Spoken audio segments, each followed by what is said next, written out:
Hey guys, तो आज के इस वीडियो में हम बात करेंगे प्लेन वाइल के बारे में। तो प्लेन वाइल का इस्तेमाल हम तब करते हैं जब हमें सीरम की जरूरत होती है किसी भी प्रकार का टेस्ट लगाने के लिए। तो इस वाइल में कोई भी एंटीकोगुलेंट है हमारा वो प्रेजेंट नहीं होता। अदर देन दिस इसमें क्लॉट एक्टिवेटर्स प्रेजेंट होते हैं जो ब्लड को क्लॉट कर देते हैं और हमें सीरम मिल जाता है। तो serum various kind of biochemistry testing, viral marker के लिए हम लैब में भेज देते हैं। तो आज हम इसी प्लेन वाइल के बारे में थोड़ा डिटेल में डिस्कस करेंगे। सो गाइस, प्लेन वाइल आपको मार्केट में दो तीन तरह की मिलती है। पहला प्लेन वाइल होगा जो रेड टॉप का होगा विद एक्टिवेटर होगा, जैसा कि आप यहाँ पे देख सकते हैं। ठीक है, इसमें क्या होता है, इसकी वॉल्स पे सिलिका पार्टिकल्स लगे होते हैं, बहुत छोटे छोटे, बहुत छोटे छोटे। तो वो क्या करते हैं, वो कॉन्टेक्ट एक्टिवेशन करते हैं फैक्टर नंबर 12 का। देन फिर कोगुलेशन कैस्केड स्टार्ट होता है, देन क्लॉट फॉर्म होता है, देन क्लॉट धीरे धीरे वो रिट्रैक्ट करता है, देन सीरम उससे सेपरेट होने लगता है। ठीक है, वहीं पे दूसरी तरह की जो हमारी वाइल आती है, जो कि अब कम आती है, पहले ज्यादा आती थी, वो भी प्लेन वाइल होती थी, बट उसमें कोई एक्टिवेटर नहीं होता था। जैसे सिलिका पार्टिकल उसमें वॉल पे अटैच नहीं होते थे, क्योंकि वो वाइल खुद में ग्लास की बनी होती थी। तो ग्लास का कंपोजिशन आपको पता हो तो उसमें सिलिकॉन डाइऑक्साइड वगैरह होता है, तो वो खुद से एक एक्टिवेटर की तरह काम करता था। बट ये वाली अभी लेस कॉमनली यूज होती है कहीं पे। ठीक है, ज्यादा कॉमन है प्लेन वाइल विद एक्टिवेटर। अभी थोड़ा एडवांस वर्जन आ गया है जिसे बोलते हैं हम एसएसटी, सीरम सेपरेटर ट्यूब। ठीक है, तो इसमें क्या नाम बोल रहे हैं, सीरम सेपरेशन कर रहा है ये। सिंपली ये भी एक तरह की प्लेन वाइल है, बट ये आती है आपकी गोल्डन टॉप में। तो बेसिक मैकेनिज्म तो वही हुआ, फैक्टर 12 का एक्टिवेशन हुआ, देन कैस्केड स्टार्ट हुआ, क्लॉट फॉर्म हुआ, क्लॉट रिट्रैक्ट हुआ, सीरम बना।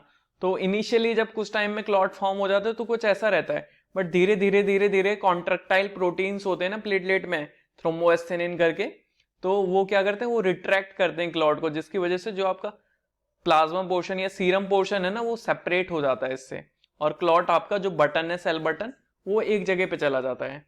तो this is called clot retraction. और इसे हम हाई स्पीड में घुमा देते हैं तो ये जो क्लॉट है वो सेडिमेंट हो जाता है और सीरम यहाँ पे ऊपर आ जाता है, जैसा कि आप इस वाली ट्यूब में देख सकते हैं, इस वाली में।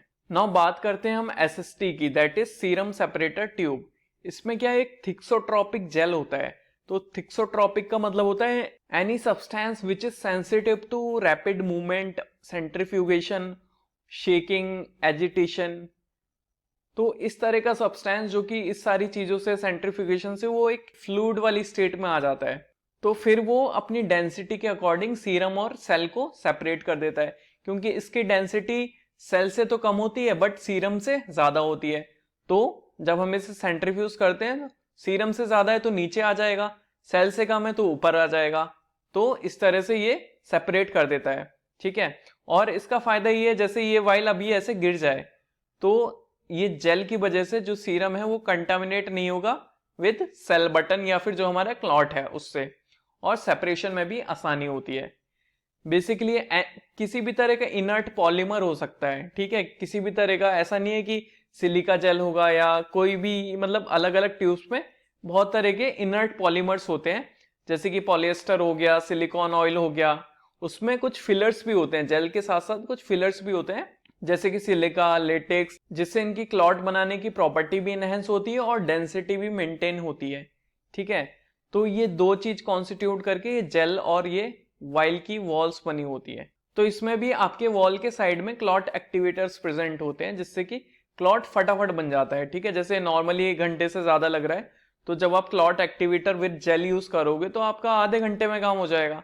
ठीक है, और सेंट्रीफ्यूज करोगे तो इस तरह से सेपरेशन आपको मिल जाएगा, जिससे आप सीरम इजीली ट्रांसपोर्ट कर सकते हो या सेपरेट कर सकते हो, इसलिए इसे बोला गया है सीरम सेपरेटर ट्यूब। नाउ तो प्लेन वाइल के बेसिक यूजेस तो आपको पता ही है, जैसे कि बायोकेमिस्ट्री टेस्ट, एंडोक्राइनोलॉजी में यूज होता है, ट्यूमर मार्कर के टेस्ट करने, इम्यूनोलॉजिकल टेस्ट करने, वायरल मार्कर करना है। इन सब के अलावा सपोज आपको रैपिडली, आपके पास आधा 1 घंटे का टाइम नहीं है, आपको रैपिड में क्लॉट चाहिए। ठीक है, फटाफट आपको क्लॉट चाहिए, यानी कि सीरम चाहिए आपको किसी भी टेस्ट परफॉर्म करने के लिए।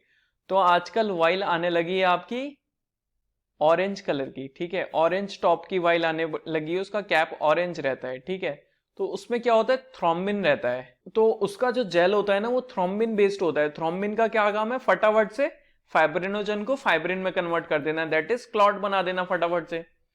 तो जब ये हो जाता है ना तो 2 to 6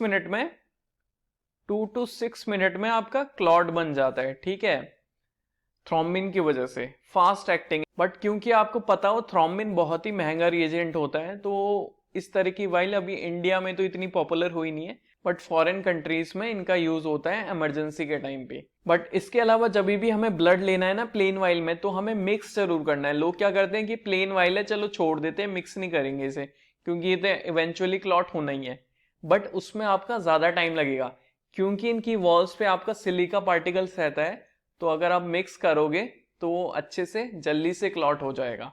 so always remember, mixing के लिए 4 to 5 इन्वर्जन आपको करना है वाइल का, ताकि आपका जो ब्लड है वो अच्छे से सिलिका पार्टिकल्स के साथ मिक्स हो जाए, ठीक है। तो ये था बेसिक्स आपका प्लेन वाइल के बारे में। So thank you so much for watching, have an awesome day.